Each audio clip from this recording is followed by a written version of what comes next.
운동할 때 도와주는 사람을 PT라고 부릅니다. 물론 PT 선생님 중에 좋은 선생님도 있고 조금 부족한 선생님도 있을 것입니다. 동기부여를 잘해주는 분들도 있고 재미있게 운동할 수 있도록 도와주는 분들도 있을 것입니다. 적절하게 내게 맞는 운동법을 찾아내주는 유능한 선생님도 있을 것입니다. 그러나 사실 생각해 보십시오. PT 선생님이 없어서 내 몸이 건강하지 못합니까? 내 건강을 내가 유지하지 못합니까? 알고 있는 것이 부족합니까? 사실 그보다 더 중요한 것이 무엇이겠습니까? 나 자신이 스스로 운동하는 것입니다. 내가 운동해서 내 몸을 만드는 것이 더 중요합니다. 몰라서가 아닙니다. 어떻게 해야 할지는 이미 너무나 잘 알고 있습니다. 더 좋은 선생님을 만나야 하겠습니까? 그래야 운동을 할 수 있을 것 같습니까? 아닙니다. 얼마든지 내가 알고 있는 그것으로부터 충분히 내 몸을 건강하게 만들 수 있습니다. 하나님께서는 이미 우리 안에 하나님의 뜻을 분별할 수 있도록 선한 양심을 심어 놓으셨습니다. 그 양심에 눈 감지 않고 바른 선택을 위해 애쓰고 노력할 때 하나님의 선하신 은혜는 우리 삶 가운데 은혜로 드러나게 될 것입니다. 양심은 하나님께서 허락하신 삶의 기준이 됩니다. 그 양심의 눈을 뜨고 오늘 하루를 살아가는 저와 여러분 되시기를 소원하고 축원합니다.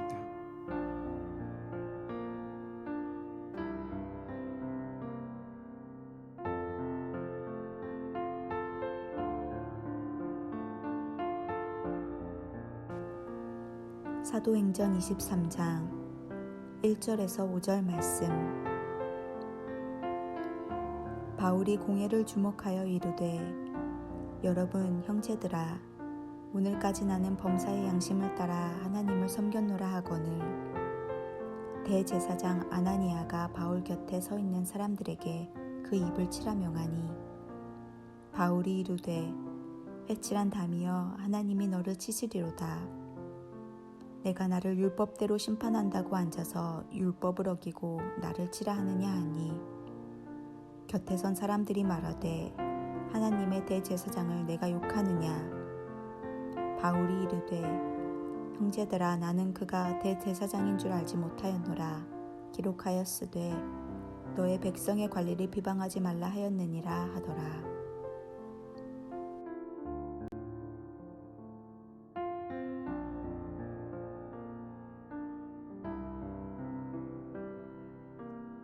오늘 본문 1절을 보면 사도 바울이 사내들인 공회 앞에 끌려와서 재판을 받고 있습니다. 바울은 죽음의 위협 앞에서도 담대했습니다. 공회를 똑바로 쳐다보며 말했습니다. 흐트러지지 않은 자세가 담대함을 보여주었습니다. 비굴하게 살고자 변명하지도 않았고 타협하지도 않았고 선한 양심을 굽히지도 않았습니다. 당당히 그 앞에 섰습니다. 당시 사내들인 공회는 오늘날 입법, 사법, 행정을 모두 통합한 기구입니다. 사도 바울이 걸려들어 있는 이슈는 사내들인 공회가 사형을 내릴 수도 있는 문제였습니다. 성전 안에는 유대인들만 들어갈 수 있는데 이방인들을 데리고 들어갔다는 누명을 쓰고 있습니다. 그곳에 들어가는 이방인은 죽임을 당하고 그 법을 어기는 사람도 죽임을 당할 수 있다는 경고문이 그 앞에 있었습니다.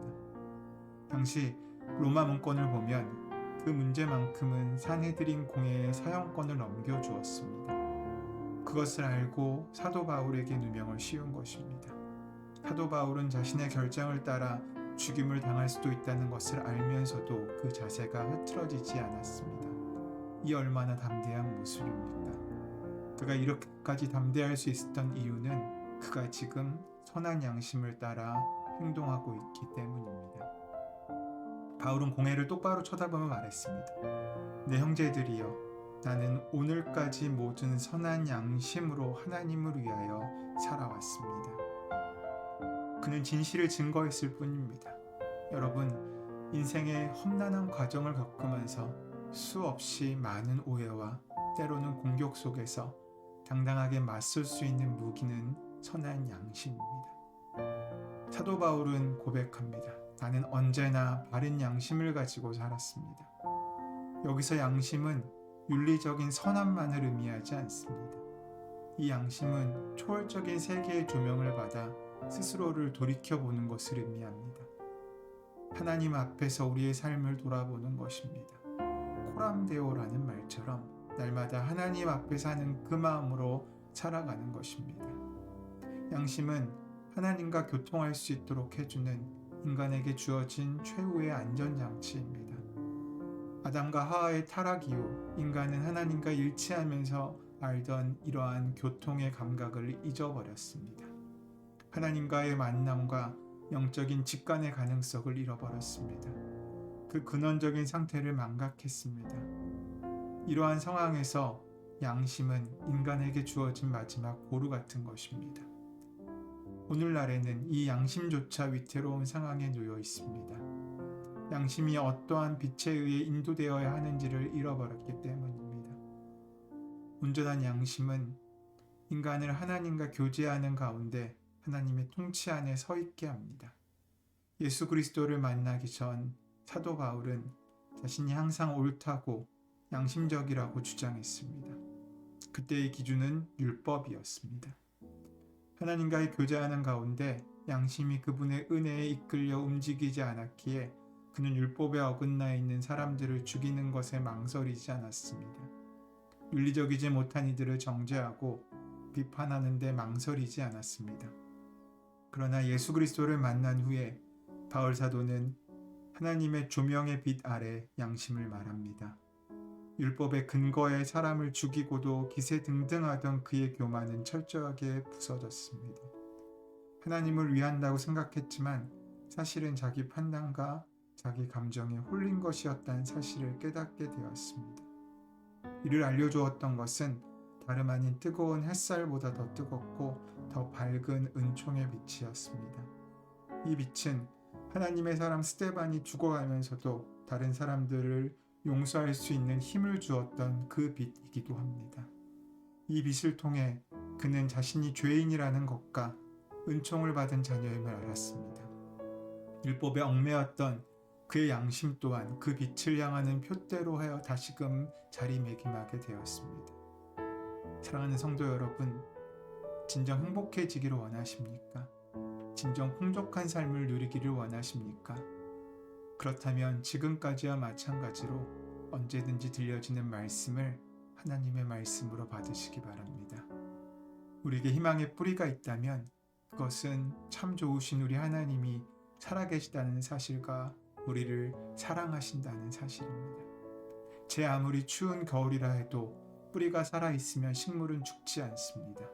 봄이 되면 어김없이 싹을 틔워내기 마련입니다. 우리가 하나님으로부터 돌아서지 않는 한 우리에게 희망은 남아 있습니다. 그 선한 능력을 향해 날마다 우리의 삶을 하나님의 은혜의 선한 양심에 따라 선택하고 살아가는 귀한 하루의 은혜가 시작되시기를 소원하고 축원합니다.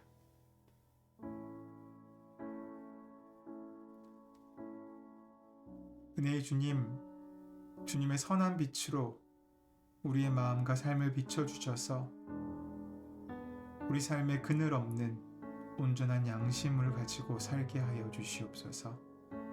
나 중심적인 생각과 종교적인 율법에 매여있던 우리들이 그 모든 것에서 풀려나 주님과 함께 소통하며 교제하며 주님께서 이끄시는 귀한 삶을 살아가는 하루가 될 수 있도록 동행하시고 함께하여 주시옵소서. 주의 은혜가 함께하실 줄 믿사오며 감사하며 예수님의 이름으로 기도드립니다. 아멘.